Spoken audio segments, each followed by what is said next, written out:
इस कार्यक्रम के पुण्यार्जक हैं माता पिता श्रीमान रूपचंद जी जैन, श्रीमती कमला जैन, दिनेश जैन, रेखा जैन, दिवेश जैन, दिशा जैन, गंगवाल परिवार, प्रवासी मुंबई, निवासी ब्यावर।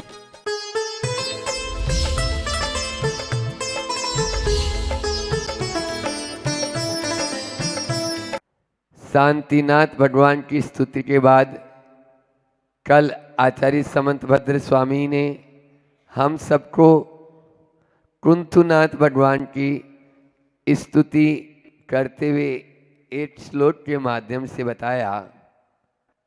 और बताया क्या, जितने भी तीर्थंकरों की स्तुति हुई उन सभी तीर्थंकरों की स्तुति में प्रथम श्लोक में उनके नाम की सार्थकता बताई। भगवान 17वें तीर्थंकर कुंथुनाथ भगवान, उन कुंथुनाथ भगवान के नाम की सार्थकता बताते हुए कहा कि छोटे से छोटे जीव, कुंथु यानी छोटा जीव, उस जीव से लेकर संपूर्ण सकल विश्व पर्यंत जो जीव है, 3 लोक बराबर जो जीव है, उन सब पर दया का भाव रखना, तभी उनको बोलते हैं कुंतु नाथ। जो अनाथों के नाथ हो वो कुंतु नाथ। ऐसे नाम की सार्थकता बताई आचार्य गुरुदेव। नाम भी बड़ा काम का होता है। आप लोग अपने अपने बच्चों का नाम रखते हो कि नहीं रखते हो? हाँ, लेकिन महाराज जी हम तो नाम रखते हैं महावीर, और वो तो इतना डरपोक निकला कि मत पूछो। नाम है महावीर और डरपोक। एक बार ऐसा हुआ कि एक का नाम था ठन ठन गोपाल। अब उसको वो नाम पसंद नहीं आया, जो बोले वही ठन ठन इधर आ, ठन। अरे क्या नाम है, मुझे मेरा नाम बदलना है। नाम बदलने के लिए वो पहुंचा तो देखा क्या नाम रखें, तो एक देखा कि एक महिला कंडा बीन रही थी। ये कंडे होते हैं ना, गोबर, गोईठा, गोबर के जो बने हुए रहते हैं। हाँ, मराठी में जो भी आपके बोलते, गोबेरा, गोबरे। तो वो गोबरे बीन रही थी। अब वो गोबरे बीन रही थी तो माता तेरा नाम क्या है? आई तो बोले लक्ष्मी। अरे लक्ष्मी नाम और कंडा बीनती है। थोड़ा आगे चला, ये नाम तो सही नहीं। फिर बोले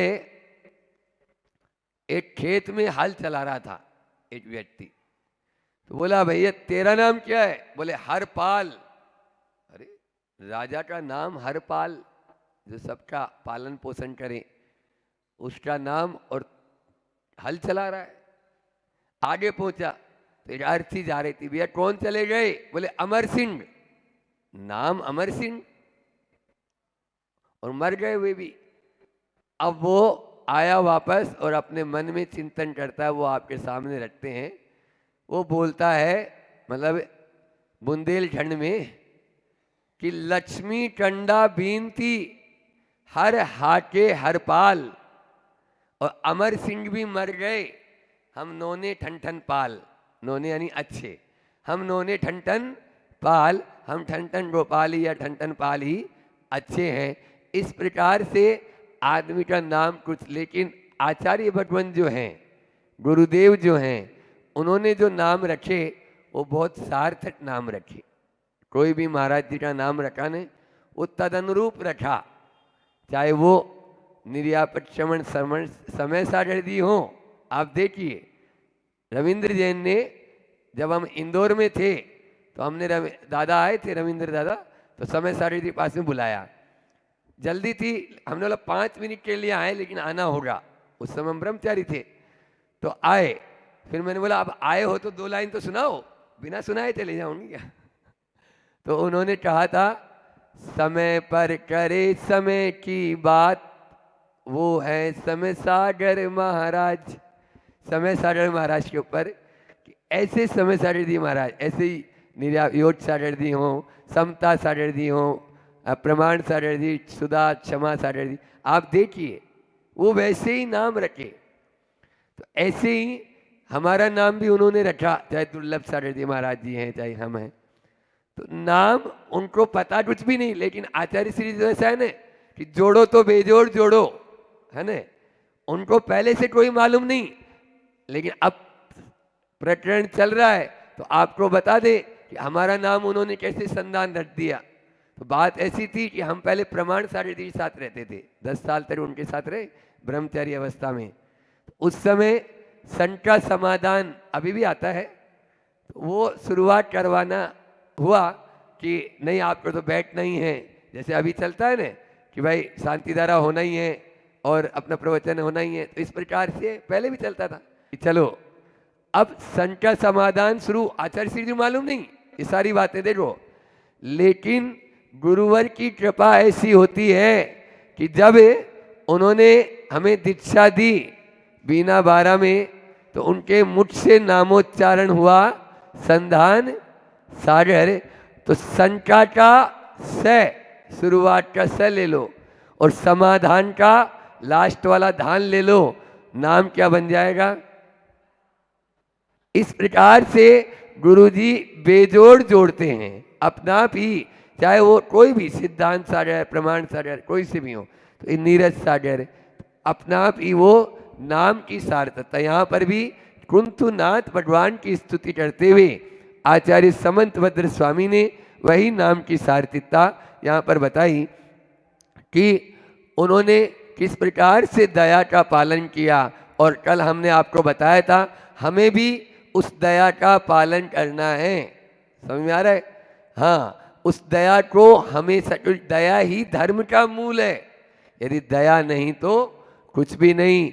दूसरों के कष्टों के प्रति जो संवेदनशील होता है, आज वर्तमान में हमारी संवेदना मरती चली जा रही है, घटती चली जा रही है, और हम एक तरफ टेलीविजन में हाहाकार मचा हुआ है, आग लगी हुई है और लाशों की लाश बिछी हुई है, ट्रेन एक्सीडेंट है, और यहाँ चाय की चुस्कियाँ ले रहे हैं, तो कैसे होगा। ये संवेदना रही क्या? नहीं रहेगी। ऐसे व्यक्ति की कभी भी संवेदना जागृत नहीं हो सकती। आपने देखा होगा अभी आपके यहाँ पर एक छोटा सा जीव हमारे इधर चल रहा था, है ना, यदि वो मान लीजिए सॉफ्ट कपड़े से धीरे से उसको हटा दे तो वो बचेगा, अन्यथा वह तो पिस गया। कल ही हम आए उधर से 12 किलोमीटर उपवास का दिन, और उधर 12 किलोमीटर हो गया बाड़ो नशा, तो आए तो गर्मी में, वो भी बिल्कुल तपन और लू लपट। 3 बजे उधर चले और 50 मिनट में हम 6 किलोमीटर यहाँ पहुँच चुके थे। 50 मिनट से कम ही थे, 49 मिनट में यहाँ 6 किलोमीटर यहाँ पहुँच चुके थे। अब आए तो हमने सोचा पानी से थोड़ा बहुत मुंह वगैरह धो लेंगे, तो गर्म पानी किया, लेकिन पता चला उस पानी में चींटी है, 2 चींटी है। तो इस प्रकार से कभी भी अपना जो भी आप घर गृहस्थी में कार्य करते हो उनको देखो, ऐसा नहीं चींटी बाहर निकाल दी और कर लिया काम। ये दया नहीं कहलाएगी। दया तो तब कहलाएगी जब हम या तो भैया नहीं आज का भैया भोजन नहीं करेंगे, है ना, आज हमारा भैया इतना ही, चलो भैया पानी नहीं अपने तकदीर में उतना, ठीक है ना, इस प्रकार से करेंगे तब ही दया कहलाएगी। अन्यथा नहीं दया, केवल बातों से नहीं, पढ़ लिया हमने शास्त्र जी, ऐसे कोई जब मूड पे पड़ती है ना, उसी समय ही हमको ये याद होना चाहिए कि नहीं, हमें किसी का दिल नहीं दुखाना। और फिर अंत में आपको वो भजन सुनाया था कि पर की पीड़ा में मोम सा पिघलना है साधना, बाना नहीं जीवन को बदलना है साधना। बहुत ही सुंदर यह भजन पूरा आपको कल सुनने को मिला था। अब आज अगले छंद में यहाँ पर बहुत ही अच्छी बात बता रहे हैं। जब बालक बड़ा हो जाता है, नामकरण कर दिया आपने, वह बड़ा होता है, बड़ा होता है तो क्या होता है, उसका ब्याह हो जाता है, ब्याह हो जाता है, फिर क्या होता है, फिर पूरा दुनियादारी की बातें करने लगते हो आप लोग, है ना। अब उस समय जब गृहस्थ अवस्था का संचालन कर रहे हैं, उस समय क्या चिंतन होना चाहिए, इस श्लोक में बताया।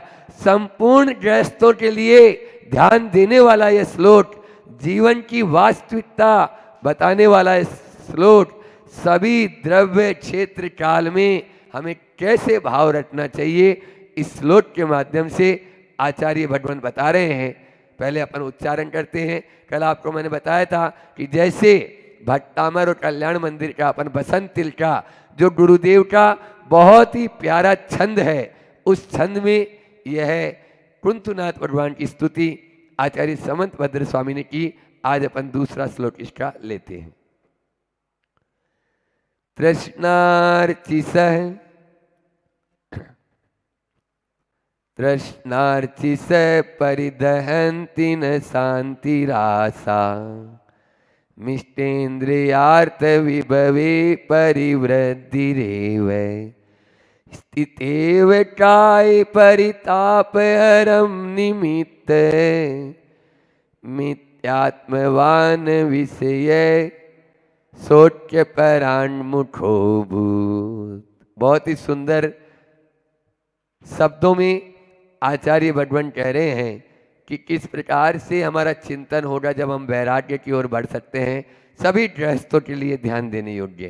तृष्णार्चिसः विषयाकांक्षा रूप अग्नि की ज्वालाएं परिदहंती इस जीव को। परि उपसर्ग कब लगाते हैं? चारों ओर से। क्या बोला? चारों ओर से। परिसह, परि उपसर्ग लगाते परिसह, ऐसे यहाँ पर परिदहंती चारों ओर से जला रही है। क्या? विषयाकांक्षा। इष्टेन्द्रियार्थ विभवे, इष्ट इंद्रियों के विषयों से आसाम, इन विषयाकांक्षा रूप अग्नि की ज्वालाओं की न शांति, शांति नहीं होती। भोगों को इतना भोगा कि खुद को ही भोग बना डाला। साध्य और साधन का अंतर मैंने आज मिटा डाला।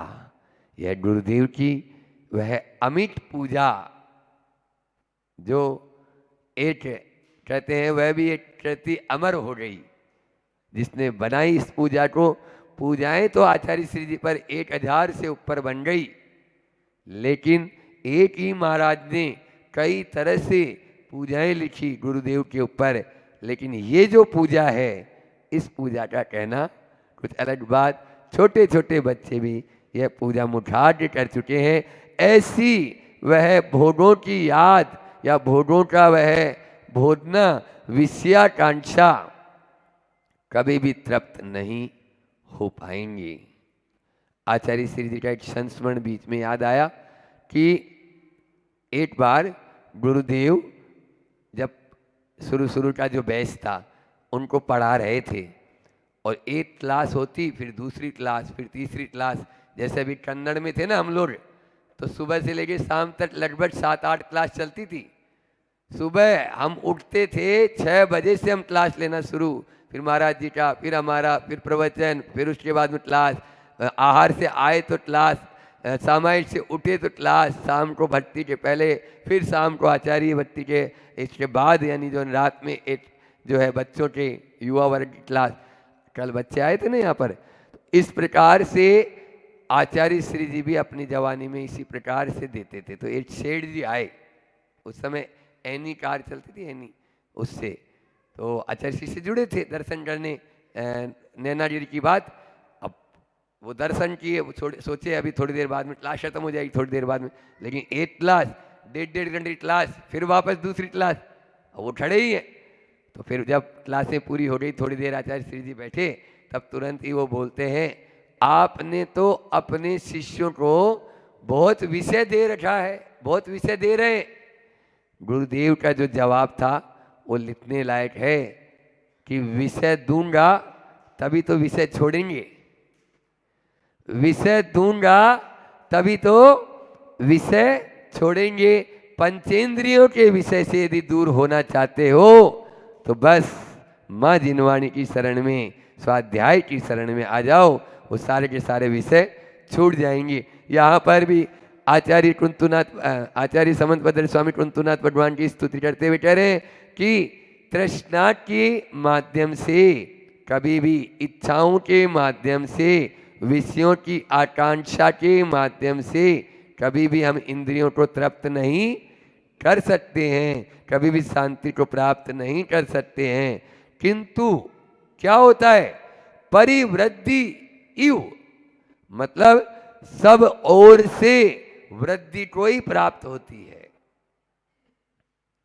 स्थितेव, इंद्रिय विषयों के स्वभाव से ही वह वृद्धि होती रहती है। निमित्तम, निमित्त कारण, काय परिताप हरम, शरीर के संताप को हरने वाला मात्र होता है, जबकि वह विषयों को या इंद्रियों को उनके संतुष्ट करने वाला नहीं, अपितु शरीर को जैसे खाज खुजाने वाला, शरीर में खाज खुजाएगा तो उसका शरीर अच्छा रहेगा क्या? बोलो थोड़ी देर तो अच्छा लगेगा, बाद में तकलीफ बहुत ज़्यादा होगी। ऐसा ही उन विषयों के प्रति होता है। इति, यह सब विचार कर क्या किया कुंथुनाथ भगवान ने, आत्मवान जितेंद्रिय होते हुए विषय सोच के परांगमुख, विषयों के सुख से परांगमुख हो गए, अभूत हुए। यदि जैसे समुद्र कभी नदियों से तृप्त हुआ है? कितनी भी नदियां आके समुद्र में मिल जाए वो तृप्त नहीं होगा। अग्नि कभी ईंधन से तृप्त हुई है? बोलो, कभी भी नहीं हो सकती है। इसी प्रकार से इंद्रियां कभी भी भोगों से तृप्त नहीं हो सकती है, भोगों से आज तक कभी भी शांति प्राप्त नहीं हो सकती है। यही इस श्लोक के माध्यम से बताया। यदि आप उनको शांत करना चाहते हो तो ब्रेक इट, तोड़ डालो बस। जहाँ पे आपने, हमारे 3 शब्द बहुत लोकप्रिय हैं, पहला है टाइट, दूसरा है लाइट और तीसरा है राइट। क्या बोला? सीकर जी की पहली वंदना करोगे पाँव में बहुत दर्द होगा, टाइट। दूसरी वंदना में जाओगे थोड़ा लाइट, और अगर तीसरी वंदना और चढ़ गए पहाड़ पे, अब आप रोज चढ़ो तो आपको मालूम ही नहीं चलेगा मैं सीकर जी जाके आया हूँ। समझ में आ रहा है? इसी प्रकार से कोई हाथी है और वह पंचेंद्रिय का रसिक है, उसको क्या करते हैं हाथी पकड़ने वाले, एक गड्ढा खोदते हैं और वो हाथी उसमें गिर जाता है। अब उसको 3 दिन तक टेला करा देते हैं। टेला करते ही उसकी सारी अकल ठिकाने आ जाती, जो मद था ना सब जड़ता। टाइट, लाइट और राइट, बस हमें भी इन तृष्णा रूपी पिशाच भूत, तो संत समागम की इतनी ही तो सार्थकता है कि संत के समागम में आने वाला संत बने या न बने, संतोषी अवश्य बन जाता है। वह संतोषी तो हो ही जाता है। अभी भामदेवी वालों पर भी वही रंग चढ़ा हुआ है, देख रहे हैं। अरे अब छोड़ो, कल महावीर बोल रहा था, दिन भर उसकी दुकान नहीं खुली कल महावीर की, तो महावीर बोला अब महाराज जी वो तो साल भर कमाते ही रहेंगे, आप बार बार थोड़ी आएंगे। ये होती है। वहाँ बाड़ोना गया तो वहाँ बाड़ोना तक पहुँच गए। तो इस प्रकार से बहुत ही ये अपना ही निश्चित रूप से फर्क पड़ता है। हमें भी वैसा ही करना चाहिए। जितना जितना हम चाहेंगे उतना उतना कम। आचार्य श्री जी का बहुत अच्छा हाइकू है, जितना चाहा, जो चाहा, जब चाहा, क्या कभी मिला? कोई कल्प हो सके तो तोड़ के ले आएंगे, नहीं तोड़ के ला सकते हो। इसका पद्यानुवाद गुरुदेव ने बहुत अच्छा किया है। इसलिए अपनी चाह को छोटा करो। चाह ही हमारे लिए कांटों की राह होती है, समझ में आ रहा है? और वही हमारे लिए दाह है। और जब फिर जाते हैं आह आह करते हुए जाते हैं। आप लोग आह करते हुए नहीं, वाह वाह करते हुए जाएं, तब वो आप अपनी चाह को मिटा देंगे तो सब अपना वाह वाह में आ जाएंगे। यही बात गुरुदेव यहाँ पर कह रहे हैं।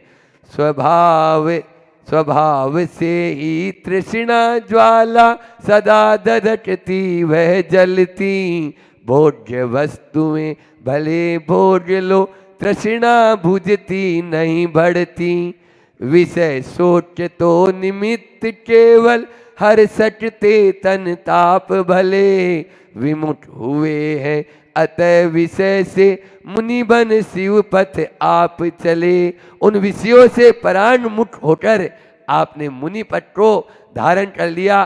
कपिल ब्राह्मण की वह कहानी आज तो समय अपना पूरा हो गया, कल सुनाएंगे यदि समय रहा तो, कि कपिल ब्राह्मण किस प्रकार से वह 2 मासा 3 मासा सोने का ऑफर मिलता है और उसकी इच्छा करोड़ों मुद्राओं तक पहुंच जाती है और वह सबसे धिक्कार है इस तृष्णा ज्वाला को, और वह मुनि बनकर मुक्ति को प्राप्त कर लेता है। हम सब भी उस तृष्णा, इच्छा, चाह, आशा, आकांक्षा, जो भी शब्द आप बोलना चाहो उसको कंट्रोल करें, तभी जाकर मुक्ति का मार्ग अंगीकार हो सकता है। हो इसी भावना के साथ बोली अहिंसा परमो धर्म की, आचार्य गुरुवर विद्यासागर जी महामुनि राजे।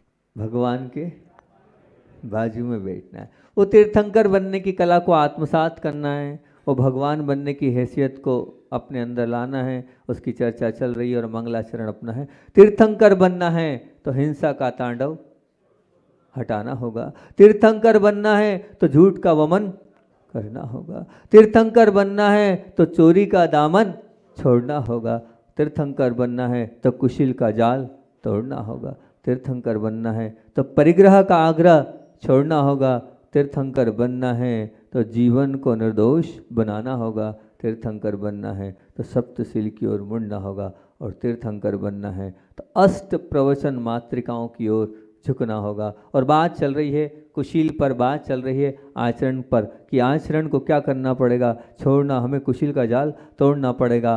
और अपन ने बात करी थी 2-3 दिन से, तो कुछ अलग अलग चर्चाएं चल रही हैगी। आहार से संबंधित परसों प्रवचन हो गया था, कल जो है दोपहर में करना था, और दोपहर में कोई दूसरी बात हमने कर दी थी।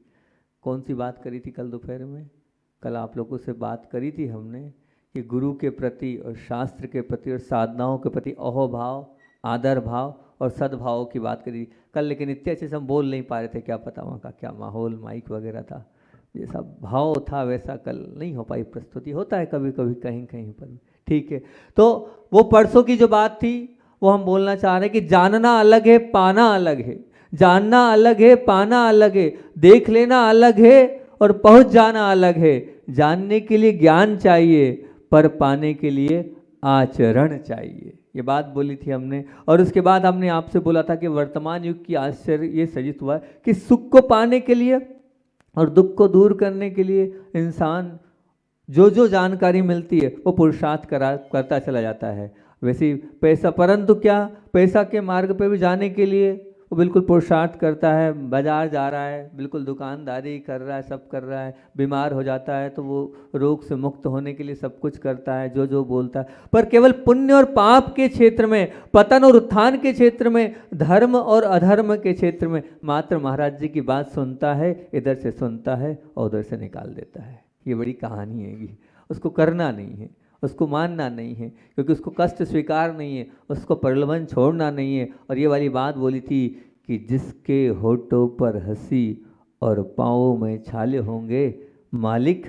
वही तेरे ढूंढने वाले होंगे, ये वाली बात बोली थी। क्योंकि जानकारी है, जानकारी होने के बाद भी अपन नहीं कर रहे हैं तो फिर गलती आपकी रहेगी। और एक और बात बोली थी कि नियत अच्छी, नियत पे बहुत सारी बातें बोली कि कर्म तेरा अच्छा है तो इज्जत तेरी दासी है, नियत तेरी अच्छी है तो घर में मथुरा और काशी है। चाहे घर में आप जो सिद्ध क्षेत्र के दर्शन करके आए, शिखर जी के दर्शन करें, वो घर में ही बन जाएगा, लेकिन नियत अच्छी होनी चाहिए। नियत नहीं है तो कुछ नहीं, क्योंकि बिगड़ा हुआ मन केवल मुझे ही नुकसान करता है, पर खराब आचरण तो मुझे और दूसरों सबको नुकसान करता है। क्योंकि दुनिया के पास मेरे मन को पढ़ने की आंखें नहीं है, पर मेरे आचरण को देखने की आंखें हैं। इसलिए भाई को बोला था, तेरी 2 आंखें और तेरी और 1000 सतर्क हो जा। सतर्क हो जाओगे तो निश्चित तौर से वो जो आप कर रहे हो वो आपके जीवन को ऊपर उठाता चला जाएगा। और एक और बात बोली थी कि जगत की अदालत में यदि सम्मान के साथ खड़ा होना है तो आचरण को अच्छा रखना पड़ेगा, और अंतःकरण की अदालत में अगर सम्मान के साथ खड़ा होना है तो नियत और इरादों को निर्मल रखना होगा। अगर अंतःकरण की अदालत में करना है तो वही करना पड़ेगा। और फिर 3 बात आपसे पैकिंग और करी थी कि पैकिंग सुंदर और अंदर का माल अच्छा तो आप तुरंत खरीद भी लेते, पैकिंग खराब पर अंदर का माल अच्छा 2, और तीसरा पैकिंग अच्छी पर अंदर का माल सड़ा हुआ 3। तो आपने बड़े ही उससे बोला था कि पैकिंग सुंदर माल अच्छा ले लेंगे ना, है ना, ये वाली बात बोली थी। पैकिंग खराब हो अंदर का माल हो फिर भी वो भी ले लेंगे, लेकिन पैकिंग अच्छी और माल खराब तो नहीं लेंगे। इसमें हमने आपसे 3 बातें आपसे पूछी थी कि आचरण अच्छा और अंतःकरण निर्दोष 1, आचरण कमजोर और अंतःकरण पवित्र 2, और आचरण अच्छा और अंतःकरण दम्भी 3। तो आपने कहा था कि आचरण अच्छा और अंतःकरण पवित्र, प्रथम नंबर इसी को लेंगे। और दूसरी बात, आचरण कमजोर हो और अंतःकरण फिर पवित्र ले लेंगे, लेकिन आचरण सामने से बाहरी दिखावा अच्छा और अंदर अगर आप दम्भी हैं, पापी हैं, अंदर कुछ काला भरा है तो क्या होगा, उसको आप स्वीकार नहीं करेंगे। तो मैंने आपसे प्रश्न किया था, आप किस में हैं? आप किस में हैं? बाहर से अच्छे दिखाने में और अंदर से पापी तो नहीं है आप? अपने आप को विचार करना। जब आप वस्तु खरीदने में यही विचार करते हैं कि जैसी बाहर है वैसी अंदर होना चाहिए, तो हमारा व्यक्तित्व वैसे ही होना चाहिए। जैसे हम बाहर हैं वैसे ही अंदर होंगे तो निश्चित तौर से हमारा कल्याण होगा। एक ठोस वास्तविकता आपके समक्ष रखता हूं मैं। मन को अच्छा दिखने में जितनी रुचि है उससे लाखवें हिस्से में भी रुचि अच्छा बनने में नहीं है। क्या बोल रहा हूं? मन को अच्छा दिखने में जितनी रुचि है उससे थोड़े से भी हिस्से में उसको अच्छा बनने में रुचि नहीं। क्या कारण है इसका? क्या हेतु है इसका? क्या कहना चाह रहे हैं? कारण दिखने में, कारण बता रहे हैं आपको। अच्छा दिखने में गटर का ढक्कन ही बनना पड़ता है। आपको लगेगा महाराज जी कैसी बात बोल रहे हैं, लेकिन जो वास्तविकता वो आप लोगों के बीच में रख रहा हूं कि अच्छा दिखने में गटर जो होती है ना, गंदगी जो होती है ना, जहां आप नाक पर हाथ रख लेते हो, अच्छा दिखने में गटर का ढक्कन ही बनना पड़ता है, जबकि अच्छा बनने के लिए गटर को साफ करना पड़ता है, गंदगी को साफ करना पड़ता है। गटर का ढक्कन बने रहने के लिए कोई विशेष मेहनत की जरूरत नहीं पड़ती है कि बस वो तो गटर का ढक्कन है लगा दिया, लेकिन गटर को, गंदगी को साफ करने के लिए भारी पुरुषार्थ करना पड़ता है। वो आपके अंदर जो मन के अंदर बैठी हुई जो गंदगी है ना, वो गटर की गंदगी है, वो गटर की गंदगी है, उसको साफ करना बहुत मेहनत और बहुत पुरुषार्थ है। और ये बाहरी आचरण है, ये ढक्कन है, ये बाहरी ढक्कन है, और आप लोगों ढक्कन बड़ी सहजता और सुविधा पूर्वक लगा लेते हो, लेकिन आपके अंदर की गंदगी को आप साफ नहीं कर रहे हो। वो साफ करो, वो जब तक साफ नहीं होगा तब तक कोई मतलब नहीं। क्योंकि एक्सरे पॉजिटिव और फोटो अच्छा, ये स्थिति मृत्यु की होती है। क्योंकि एक्सरे अगर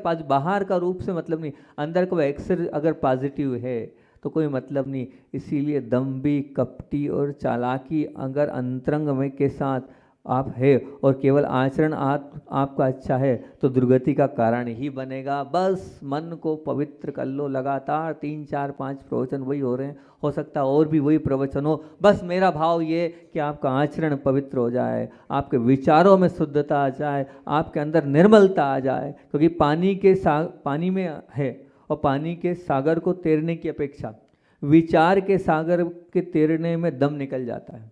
क्या बोल रहा हूँ? वो पानी में तैरना बहुत सरल है, बहुत सहज है, पर विचारों के सागर, आपके जो अंदर के जो विचार चल रहे हैं, आपके मन की जो भावनाएं चल रही हैं, आपके मन के जो परिणाम चल रहे हैं, वो विचारों का सागर है। उस विचारों के सागर में तैरने में दम निकल जाता है। सच कह रहे हैं। कारण क्या है? कारण ये है कि विचारों को तर्क में रुचि है, विचारों को तर्क में रुचि है, तथ्य में कोई मतलब नहीं। वो तर्क करता चला जाता है लेकिन तथ्य की ओर नहीं जा पाता है। विचारों को दंभ में रुचि है, दिखावे में रुचि है, मायाचारी में रुचि है, सरलता में उसको कोई रुचि नहीं है। सरलता में उसको कोई रुचि नहीं। कौन से? आपके अंदर के विचार। वो विचारों को अभिप्राय में रुचि है, अनुभूति में नहीं है। वो जो आप अनुभूति क्या है, उससे कोई अभिप्राय है, बस वो तो अभिप्राय देख रहा है कि मेरा अभिप्राय पूरा होना चाहिए, मेरी बात पूरी होनी चाहिए, मेरा स्वार्थ पूरा होना चाहिए, उसको उस अभिप्राय से मतलब है। लेकिन अनुभूति से उसको मतलब नहीं कि तुम करते रहे हो, लेकिन इसके बाद क्या अनुभूत करोगे, क्या पाओगे। कर तो लिया, पर उस करने के बाद आखिर उसका रिजल्ट क्या मिलेगा, वो अनुभूति से कोई इसको साहूकार ही नहीं, कोई मतलब ही नहीं। लेकिन ध्यान रखना, जो किया है वो भोगोगे, वो कहीं नहीं जाने वाला है। जो आपने किया है वो आपको मिलेगा। अभिप्राय से ज़्यादा अनुभूति को आप अनुभूत करो कि मुझे ये जो मैंने किया है उसको मुझे अनुभव करना पड़ेगा। इसलिए विचारों की में अभिप्राय की अपेक्षा अनुभूति होना चाहिए। व्यक्ति जो है विचारों से जूतों में रुचि रखता है, पाँव में उसको कोई रुचि नहीं है। बिल्कुल, उसको अच्छे जूते चाहिए, अच्छी चप्पल चाहिए, लेकिन वो ये नहीं देख रहा है कि मेरे पैर किससे अच्छे रहेंगे, वो, क्योंकि उसको उससे कोई मतलब नहीं है ना। चादर में रुचि है, विचारों में चादर है, विचारों में चादर में रुचि है, विचारों में गद्दी में रुचि नहीं है। गद्दी के अंदर क्या, बस बाहरी चादर में रुचि है उसकी, बाहरी दिखावे में रुचि है उसकी। गहन बात बोल रहा हूँ, वो सिर्फ दिखावे में लगा है, उसके विचार दिखावे में, मुझे दुनिया देख रही है, उसको दिखने की चिंता है कि मुझे लोग देख रहे हैं, उसमें वो लगा हुआ है। लेकिन वो अंदर नहीं लगा है कि अंदर की रूई क्या है हमारी, अंदर में रूई किस प्रकार की। वो रूई में आप चले जाओ, ध्यान रखना, उसमें चले जाओगे तो निश्चित कल्याण हो जाएगा। क्योंकि बच्चा खिलौनों के खेल सकता है, पर जीने के लिए तो उसे दूध की शरण स्वीकारनी ही पड़ेगी। ध्यान रखना, बिना दूध के वो जो बच्चा है, वो छोटा सा बालक है, वो नन्हा सा बालक है, नहीं रह सकता है, उसको दूध की शरण में आनी ही पड़ेगी। इसलिए आप केवल विचारों से कुछ समय के लिए मन को बहला सकते हो, कुछ समय के लिए, पर आपको आना कहाँ पड़ेगा। आपकी प्रसन्नता की अनुभूति कब होगी, जब प्रेम पूर्वक आप आचरण के पते पर जाओगे, तभी आपका कल्याण होना है। नहीं तो ध्यान रखना, 3 काल में आपका कल्याण न हुआ है न होगा। आपको मैं लेके चलता हूँ एक ऐसे व्यक्तित्व के पास, एक ऐसे महान कह लें कि घर में रहकर भी संतवत, वो पूज्य आचार्य भगवंत गुरु नाम गुरु ज्ञान सागर जी महाराज जी को तो वह व्यक्तित्व इतना पसंद आया, इतना पसंद आया, इतना पसंद आया कि उन्होंने सबको छोड़ दिया और एक महाकाव्य लिख दिया उस पर। एक ही व्यक्तित्व के ऊपर पूरा महाकाव्य गुरुदेव ने लिख दिया। मतलब कुछ तो होगा। मैंने विचार किया कि इतने इतने बड़े भगवान बैठे, तीर्थंकर बैठे, चक्रवर्ती बैठे, उन सबको छोड़कर भी ज्ञान सागर जी महाराज जी ने एक ऐसे व्यक्तित्व को चुन लिया जिसकी कोई मतलब इतना कुछ वो है नहीं।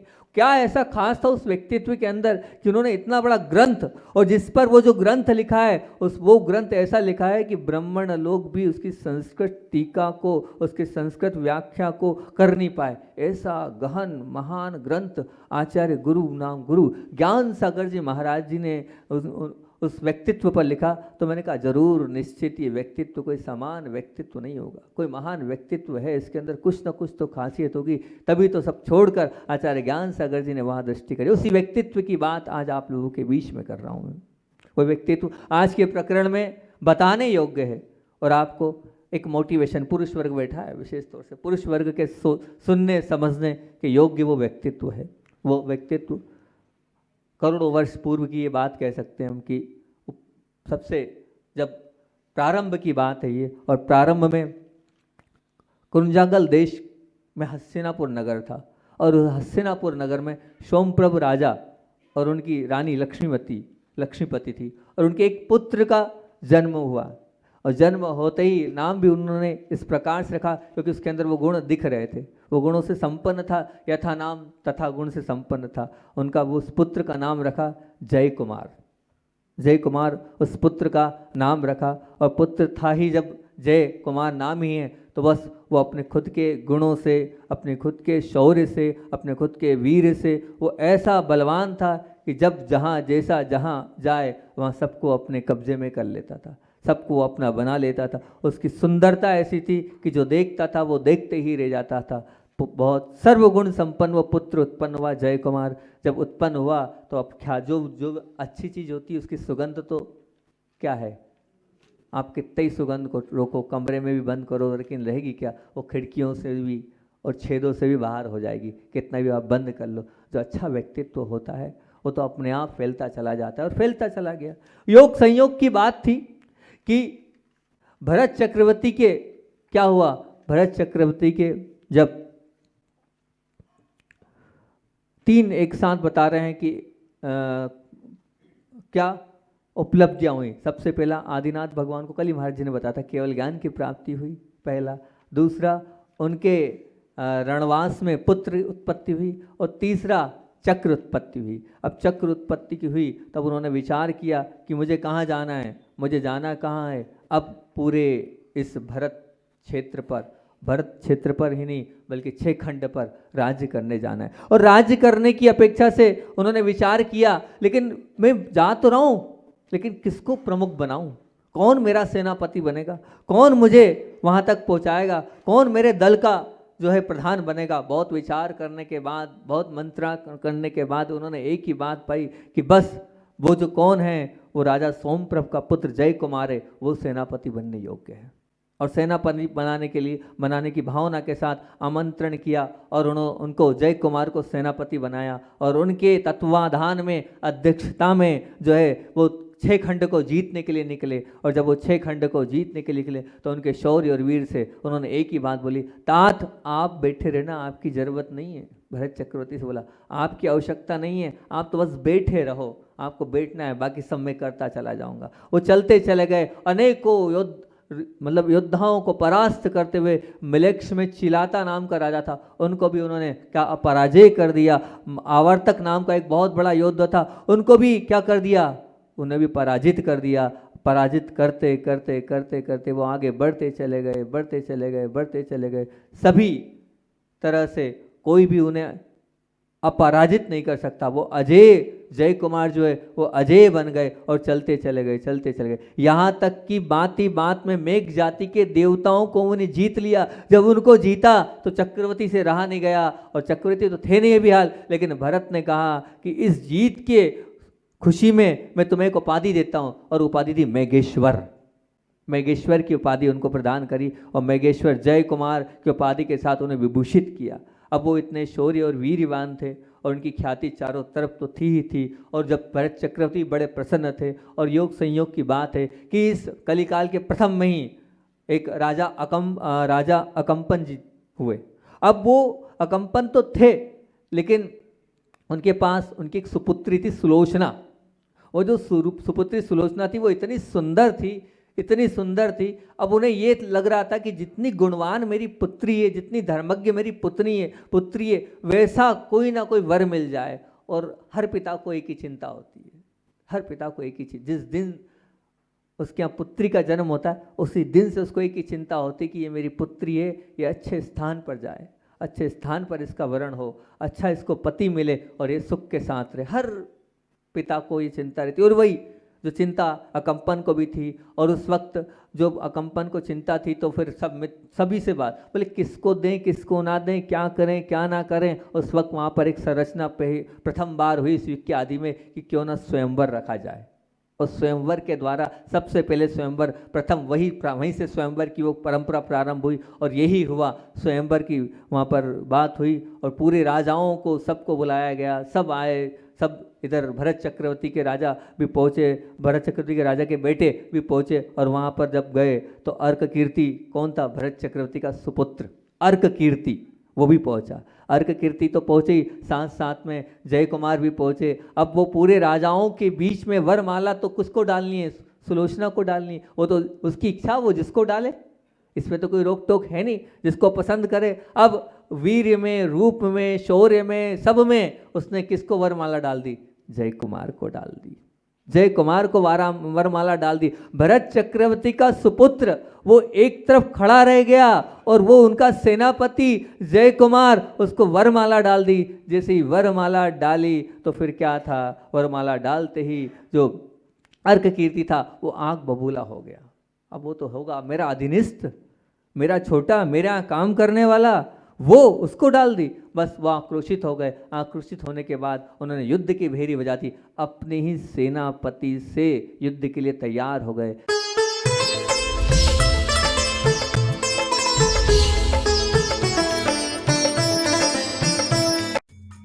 इस कार्यक्रम के पुण्यार्चक थे माता पिता श्रीमान रूपचंद जी जैन, श्रीमती कमला जैन, दिनेश जैन, रेखा जैन, दिवेश जैन, दिशा जैन, गंगवाल परिवार, प्रवासी मुंबई, निवासी ब्यावर।